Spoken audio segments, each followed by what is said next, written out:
Hello, everybody. This is Briana Ortega, period 6, and I'm interviewing Rosie Hernadez.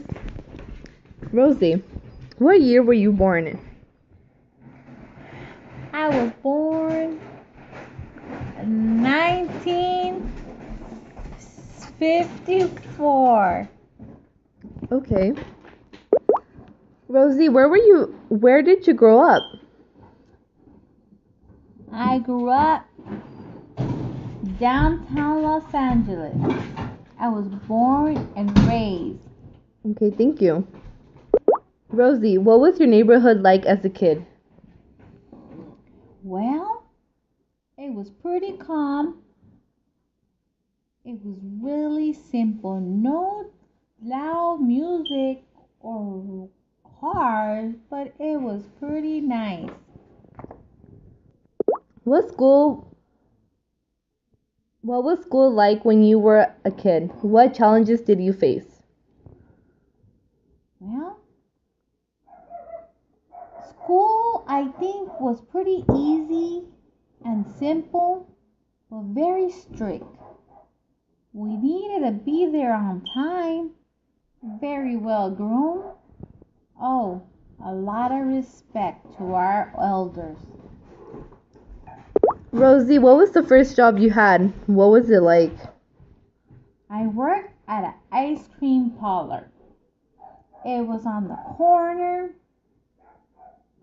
I believe, if I can remember, I think it was Broadway and Hill. It was a cola shop. I was working there I was about 15 years old, and I had to serve at the counters and take orders. I made about $1 a day. I think it was $1 a day, I believe. Okay, thank you, Rosie. What were your teenage years like, Rosie? Oh, girl. Back then, we weren't even allowed to wear makeup. We weren't even allowed to show any cleavage. Not like these girls nowadays. Our parents were pretty strict, but we had to be careful because there was still a lot of races. Because if we were brown skinned, people didn't really want to walk or talk to you. So we kind of stick to our kind of race. But it was hard at times. But we had to wait until I didn't have my first boyfriend until I believe I was 18. And I don't even know if you call him a boyfriend. I only met him a few times and he said I was his girlfriend, but we never kissed. And then I went to college and I met my husband, and then I became a housewife. Oh, thank you. Thank you, Rosie. Rosie, what are one major conflict that you remember as a kid? I think I was around 11. I'll say 12 or 11. There was a lot of racial tension back then. My parents, they were farm workers. So they had to leave home very early. And I had to make sure my brothers and I got to school on time. I remember one time we were on the bus, getting to school on the school bus. And they had to stop the bus and send us back home because there were so many people fighting in the streets. And they wouldn't let us go to school. And this was the Watts riots? I don't know what riots they were. I just know that there was a lot of hatred. I believe it was. Cause I remember my mother telling me it happened with 2 officers, I believe, or 2 white men. I believe so. Exactly what happened, I can't tell you. I do remember going home and they told us go home. My parents, they tried to reach them, but we didn't have a house phone back then. So we just stood in the house and waited till they got home. And they used to get home very late at night. And when they did, we told them what happened. And they said they heard it on the radio on the way home. And they told us what happened, so we had to stay home for a few days because anybody who weren't the color of white will be in trouble or incarcerated or beaten. It was just so much hatred. So we were staying home for a few days. Thank you, Rosie. Rosie, what jobs besides the ice cream parlor did you have as a job? Well, I did work at a... Well, my dad didn't want us to work. He just believed that we should stay home and take care of the family.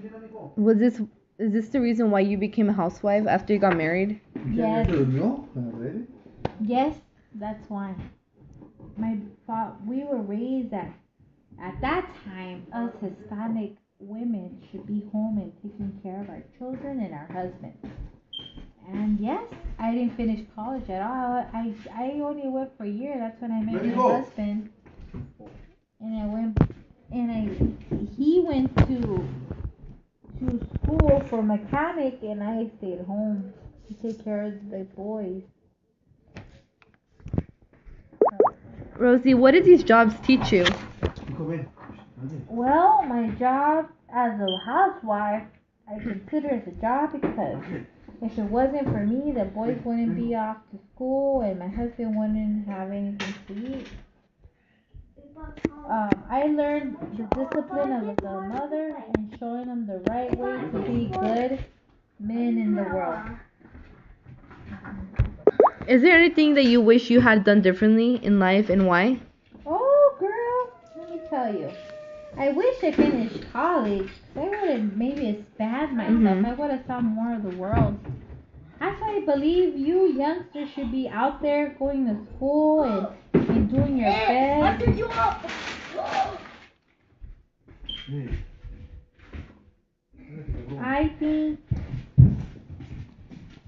I think that's what I wish I would have finished. Maybe I would have finished my nursing. I really wanted to be a nurse. But things happen for a reason. And I'm a proud grandmother I'm a grandmother and a great-grandmother. So it's not too bad. But yeah, I wish I finished college. How has America changed in your lifetime, Rosie? Very much. Very much. Now, back then, we were barely learning how to use typewriters, and back then we had to do our math when I used to work at the ice cream parlor. No machine did the math for you. You had to do it. Now everything's on these phones, everything's computerized, everything's on a card. Back then we believe in cash, and now you need to do everything on a computer. Back then, you wouldn't see a lot of different race being married. Now that's what you see. It's nothing wrong with it, of course. It's just you didn't see it. What advice do you have for me and the people in my generation? That's a good one.